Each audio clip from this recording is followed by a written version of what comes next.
Hey everyone, Chris here. Man, tough stretch for the Astros right now. We're a week and a half in, basically 2 weeks in almost, and we're 2-7. Starting pitching has been really inconsistent, and our bullpen has been mostly bad. In particular, our aces, surprisingly. If someone would have told me a week and a half ago that Abreu, Presley, and Header collectively would be this bad, I would have said you're crazy. No way all three of them are going to pitch bad at the same time, but it's happening. And hitting has been mostly bad as well too. Aside from maybe two or three guys, hitting has been mostly bad as well. But I wanted to talk about the managerial change, which I believe, if the Astros don't turn things around this season, is going to be under a microscope, and a lot of people are going to talk about it. Last season, I hated to see some of the criticism that Dusty Baker was receiving when the Astros had their ups and downs, not only in the regular season, but in the postseason as well. I hated to see some of the criticisms against him, but I understand it because something that a wise man once told me when I was younger. We're going back a little over 20 years ago now. I was in high school, and I decided to start coaching youth sports. I was coaching 10, 11, 12-year-old boys basketball. And it was right after my first win when a wise man told me something. It was right after my first win. Everybody was lining up, shaking my hand, congratulating me and stuff. And this guy was much older than me and wiser, and he had many years of experience coaching sports, kids of all ages. And he told me something. He said, "Congrats, Chris, on your first win.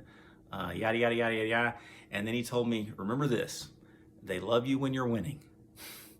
And that always stuck with me 20 plus years later. They love you when you're winning. And the thing about it is, and for those who have never coached on any level, what that means is when you're winning, people love you. Players love you, fans love you, parents love you, so on and so forth. But man, when you hit that first losing streak, you find out what people really think of you. And the thing is, when you're coaching, whether it be baseball or basketball or whatever, you have to make decisions on the fly. You have to make adjustments on the fly. Sometimes the decisions are tough decisions to make because things rarely go as you planned. You might have a game plan, and in basketball, maybe your star player gets in foul trouble early in the first quarter. That screws everything up. You have to make decisions. You might have to bring in someone that doesn't play very often. Or, in baseball, your starting pitcher strains their elbow in the first inning. You have to make a decision. You may have to bring in a reliever that rarely ever gets used. Or maybe your star player your best hitter goes into a slump at the wrong time. You have to make a decision. Do I move them down in the lineup? Do I keep them where they're at? As a coach or a manager, all you can ever do is put your players in a position where you believe they have a chance to make a play for you.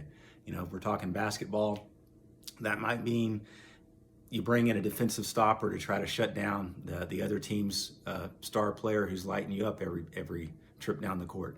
And you tell your defensive player, "Hey, you get 3 stops in a row, we win this game. I need you to shut this guy down." Or in baseball, maybe you bring in a reliever and you tell him, "Hey, you get us out of this game, you get us out of this jam, we're going to win the game." And as a coach, that's all you can do. You make decisions, you make adjustments on the fly, you put your players in a position to hopefully make a play for you. And whenever they make a play for you, you look like a genius. You look like you're smart. When they don't make a play for you, you look like you don't know what you're doing. You look like a dummy, and everyone says, "Why is Chris doing that?" Or "Why is Joe Espada doing that?" Or "Why is Dusty Baker doing that?" Or what have you. But those are my thoughts. And in all honesty, I really like Joe Espada. He's definitely earned the position that he's in, and I think he can turn the team around. Right now, we're just in a rut. Starting pitching, relief pitching, hitting. I touched on it already. Right now, the whole team's in a bit of a rut. I think he can turn the team around. And truth be told, I agree with the move because Espada has earned the spot. And truthfully, I think Dusty Baker was going to retire anyways because he's in his mid-70s, I think. And he's from San Francisco, and I know he wanted to go home to spend his retirement years. So the move made sense. But at the same time, part of me thinks somewhere right now, Dusty Baker is probably smiling and just laughing and saying, "I told you so." But at any rate, Go Astros. I think we can turn things around. We just need to get our hitters hitting, and we really, really need to get our bullpen to be reliable again. In particular, our aces. That's the puzzling thing. Abreu has blown a game. Header has blown 2 games, like literally. I mean, Header's the best reliever in baseball the last few years, and he's single-handedly lost 2 games for us. Presley was a complete disaster tonight, and he's had other bad outings this season as well. So we really need our bullpen to come through and our hitters, and it'll be nice to get Justin Verlander back too. But I think we can turn things around, and I hope we can, and we'll just wait and see what happens. Go Astros.